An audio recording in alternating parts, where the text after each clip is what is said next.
Occasionally, you watch a film, a story, a show, read a book that makes you realize the futility of all your endeavors, forcing a sharp perspective on nearly everything you know about everything. So, come, let's talk about the most intensely moving film most people watched at Toronto this year. At least I did.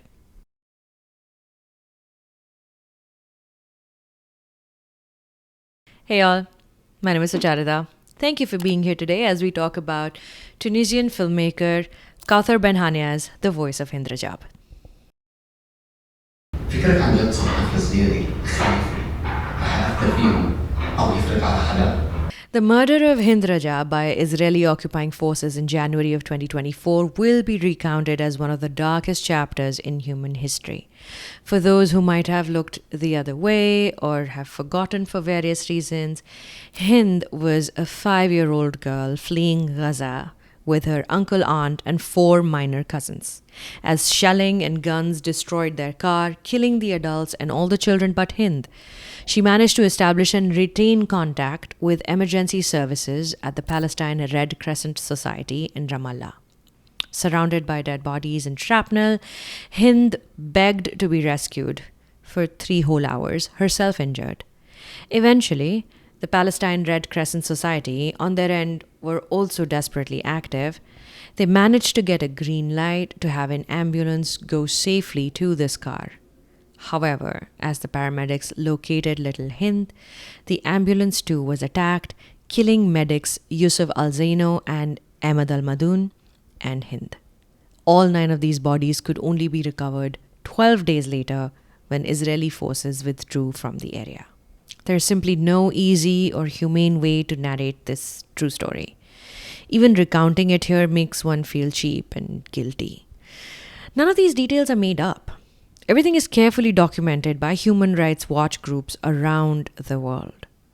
However, the biggest testimony to her murder comes from Hind Rajab herself, in the form of audio recordings made public in an attempt to raise awareness about her barbaric killing.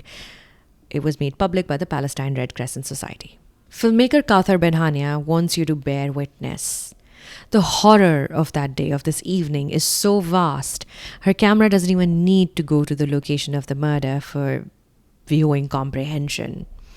She assumes we have seen enough on the news in these last 2 years to draw an accurate picture in our minds of the destroyed landscape where the little girl is trapped. Through this film's 1.5-hour runtime, we stay inside 3 rooms of the PRCS. One where the calls are coming in, another where a supervisor can be seen through a glass wall making outgoing calls begging for safe passage for ambulances, and a third side room where dispatchers are allowed to speak with a professional counsellor briefly when things get too much for them to handle. As she frantically moves her camera between these 3 spaces, this filmmaker's message is clear. The film is only technically categorized as fiction because the subjects of the story are dead. Bending the lines between drama and documentary, Ben Hania uses Hind Rajab's original voice as the dispatchers collect information. There are over 70 minutes of recorded audio that the filmmaker has said she heard from this day and decided to make the film, and I suspect most, if not all of it, can be heard in the film as well. To drive her point even further home, she superimposes video footage the teams shot on their own mobile phones while talking to Hind. In cleverly choreographed scenes and sequences, you see actors play out their parts as a mobile phone hovers in the frame, playing footage from the actual day, matching the dramatization frame by frame. The urgency of this moment is so complete. You forget to breathe, you forget to cry. For a moment, you might even forget Hind was murdered. You cling to a weird maniacal hope that the paramedics will get to her. Until you hear the final gunshot and you realize that this film is technically categorized as fiction because the subjects of the story are dead. Forgive me if this piece sounds more like my personal outpourings rather than an academic movie review.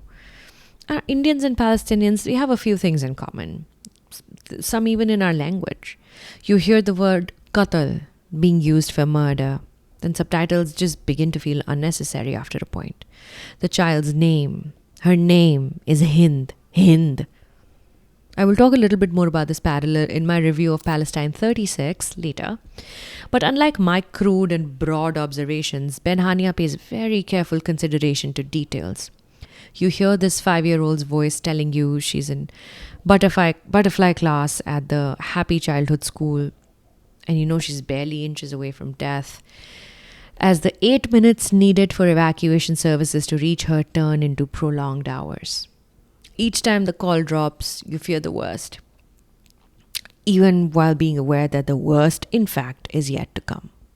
Main actors Saja Kilani, Motaz Malhiz, Amer Halehel, Clara Khoury, they're simply astounding, playing roles in a day that's almost perverse to recreate.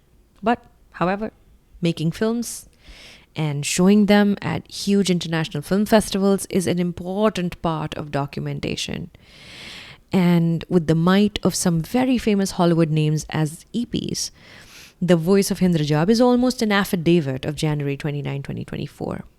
It cannot be stressed how important and vital it is that this film be seen, especially now when independent media is not even allowed inside Gaza, where a genocide continues unabated. Like I said shortly, we'll also talk about Palestinian filmmaker Anna Marie Jassir's Palestine 36. My name is Sucharita. Thank you for stopping by.